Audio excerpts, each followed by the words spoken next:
सबसे बड़ा सवाल आखिर क्या होगा।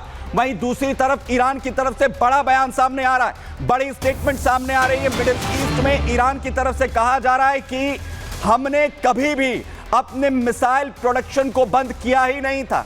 ईरानी सेना के प्रवक्ता अली नईमी, जिनकी तरफ से यह बड़ा स्टेटमेंट सामने आ रहा है, जिसमें यह कहा जा रहा है कि हमारे मिसाइल प्रोडक्शंस कभी बंद नहीं हुए। इजराइल को गलतफहमी थी, इजराइल गलतफहमी का शिकार है, क्योंकि बीच में लगातार ये रिपोर्ट्स में दावा किया गया था कि ईरान को बड़ा झटका, एक बड़ा अटैक जो इजराइल की तरफ से हुआ था, उसके बाद एक सेटबैक लगा है। लेकिन अब साफ तौर पर ईरान ये कह रहा है कि हमने कभी भी हम अपनी मिसाइलों को बनाना बंद नहीं किया। जरा सुनिए। रेजीम साहियूनिस्ती ईरान ने कभी भी एक दिन के लिए भी मिसाइल प्रोडक्शन बंद नहीं किया है और हमारा एयर डिफेंस सिस्टम पूरी तरह से चालू है और कई मामलों में अत्याधुनिक है, जायनी भ्रम और गलत अनुमानों से ग्रस्त है। वज़ंजीरे तौलीद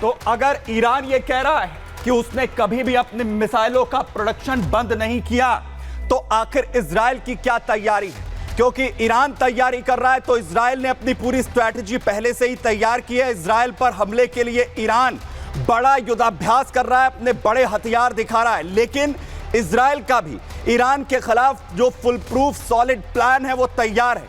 हमास, हिजबुल्ला और हुती से टक्कर के बाद अब ईरान टारगेट पर है। इजराइल अपने दुश्मनों के साथ कई मोर्चों पर इस वक्त जंग लड़ रहा है। मिडिल ईस्ट में उसके कई मोर्चे खुले हुए हैं। इसीलिए अमेरिका की तरफ से इजराइल को एक बार फिर से बड़ी मदद दी जा रही है।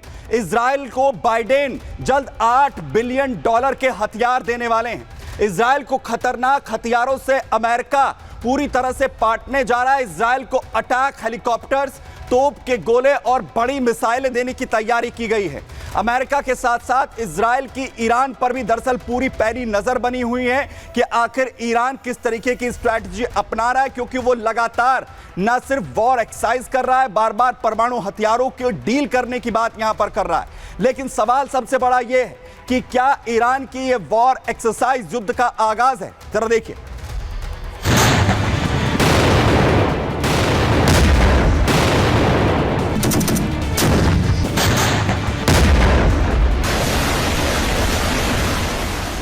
मिडिल ईस्ट में क्या कुछ बड़ा होने वाला है? क्या ईरान इजराइल पर बड़ा हमला करने वाला है, या फिर इजराइल ईरान में विध्वंस मचा देगा? कौन पहले किसे टहलाएगा, यह सस्पेंस बना हुआ है।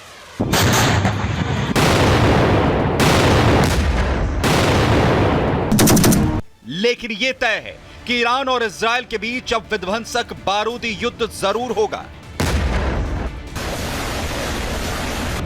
फारस की खाड़ी और ओमान सागर तट पर ईरान बड़ा युद्धाभ्यास कर रहा है। ईरान इजराइल को अपने खतरनाक हथियार दिखाकर डराने की कोशिश कर रहा है। अपनी वॉर ड्रिल के दौरान क्रूज, बैलिस्टिक और घातक ड्रोन की ईरान नुमाइश कर रहा है। साथ ही इजराइल को धमकाने और डराने वाले बयान भी जारी कर रहा है।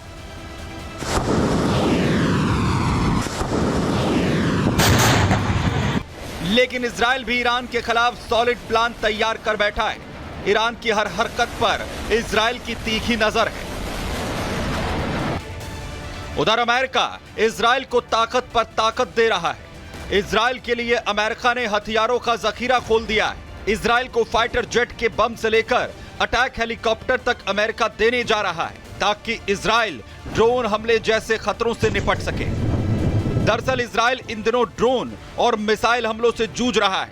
ईरान ने सैकड़ों ड्रोन से इजराइल पर हमला बोला था, लेकिन अब ईरान को मुंहतोड़ जवाब देने के लिए इजराइल का हथियार भंडार अमेरिका फिर भरने जा रहा है। लेकिन जिस तरह के हालात मिडिल ईस्ट में बनते दिख रहे हैं, उससे सवाल यह है कि क्या ईरान और इजराइल के बीच विनाशक युद्ध के संकेत हैं? क्या ईरान और इजराइल के बीच तबाही मचा देने वाला युद्ध छिड़ने वाला है? आखिर मिडिल ईस्ट में ऐसा क्या होने जा रहा है? तो ईरान के हथियारों की नुमाइश आखिर क्या संकेत मिडिल ईस्ट में दे रहे हैं? लेकिन नेतन्याहू ने बड़ी बात कही है। नेतन्याहू की तरफ से बड़ा बयान दिया गया है ईरान के हथियारों की वॉर एक्सरसाइज के बाद, जिसमें कहा है ईरानी इजरायली पीएम नेतन्याहू ये कहते हुए नजर आ रहे हैं। नेतन्याहू ने कहा है कि ईरान से युद्ध के लिए हम तैयार हैं। ईरान को नेतन्याहू ने 2 टूक मैसेज दे दिया है। नेतन्याहू कह रहे हैं कि लंबे युद्ध के लिए हम पूरी तरीके से तैयार हैं। ईरान जो भी स्ट्रैटेजी इस वक्त बना रहा है इसकी जानकारी हमें पहले से है और इसीलिए हम ये जानते हैं कि आखिर कैसे जवाब ईरान को यहां पर देना है, कैसे पलटवार यहां पर करना है। भले ही बैलिस्टिक मिसाइलों के जरिए और वॉर एक्सरसाइज के जरिए बड़े अपने हथियार दिखाने की कोशिश, दबाव बनाने की कोशिश यहां पर की जा रही हो। नेतन्याहू की तरफ से किस तरीके से जवाब देने की कोशिश यहां पर की गई आपको बताता हूं। दरअसल बड़ा बयान नेतन्याहू की तरफ से दिया गया जिसमें वो कहते हैं कि हम कई सालों से जानते हैं कि ईरान डायरेक्ट और अपनी प्रॉक्सी सेनाओं के जरिए हमारे लिए सबसे बड़ा खतरा बना हुआ है। ईरान से खतरा लगातार है और हम किसी भी खतरे से निपटने के लिए तैयार हैं। वहीं हमने ईरानी गठबंधन को एक शक्तिशाली झटका देने की कोशिश की है, लेकिन यह लचीला बना हुआ है और नई ताकतें लगातार इस वॉर में एंट्री कर रही हैं और इसके बावजूद भी हम पूरी तरह से तैयार हैं कि ईरान को आखिर पलटवार कैसे यहां पर करना है। लेकिन क्या यह ईरानी वॉर एक्सरसाइज मिडल ईस्ट में नया युद्ध छेड़ने जा रही है? क्या ईरान इस पर युद्ध छेड़ देगा? मेरे साथ डिफेंस एक्सपर्ट टीपीएस त्यागी सर इस वक्त ज्वाइन कर रहे हैं। सर, ईरान बार बार ये कोशिश कर रहा है कि कैसे एक्सलेट हो ये युद्ध, ये वॉर एक्सरसाइज, ये बैलिस्टिक मिसाइलों का इस्तेमाल, ये क्या बता रहा है?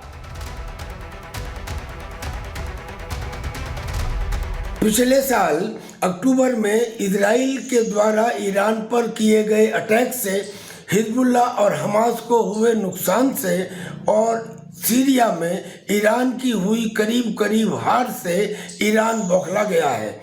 IRGC ने अब एक भयंकर 2 महीने चलने वाली वॉर एक्सरसाइज प्रारंभ कर दी है, जिसे देख के खलबली मच गई है, जिसमें ईरान ने अपनी घातक मिसाइलों का और ड्रोन्स का प्रदर्शन करना शुरू कर दिया है। जमीन, आसमान और समुंदर सब जगह से ये तैयारी की जाएगी। और इधर इजराइल को अमेरिका ने $8 बिलियन का एक और पैकेज दिया है, जिसमें खतरनाक बम और ड्रोन दिए जा रहे हैं। यानी कि मिडिल ईस्ट के अंदर अब एक भयंकर युद्ध की प्रबल आशंका दिखाई दे रही है। यानी सिचुएशन बहुत क्रिटिकल यहां पर हो रही है। बहुत शुक्रिया सर हमारे साथ यहां पर जुड़ने के लिए। यानी हालात जो है बहुत ही क्रिटिकल बनते हुए दिख रहे हैं और सबसे बड़ा सवाल यह है कि आखिर क्या ईरान और इजराइल के बीच में सीधा टकराव अब यहां पर होगा? वहीं दूसरी तरफ खतरनाक हालात जो हैं वो रूस यूक्रेन की जंग में भी बनते हुए दिख रहे हैं, क्योंकि बड़े हमले रूस की तरफ से जिस तरीके से किए गए और कुराखोव में कब्जा जो है वो कर लिया गया और उसके बाद बड़ा दावा हो रहा है कि अब बारी कीव की है और पुतिन की सेना अब कीव में घुसने की तैयारी यहां पर कर रही है, क्योंकि कुराखोव में रणनीतिक तौर पर एक बड़ी हार यूक्रेन को झेलनी पड़ी है। और अगर पूर्वी यूक्रेन को समझने की कोशिश करें तो कुराखोव पर रूस की सेना का कब्जा एक बड़ा रणनीतिक दांव है पुतिन की सेना का, जिसके बाद बैकफुट पर जेलेंस्की और यूक्रेन आते हुए नजर आ रहे हैं। सबसे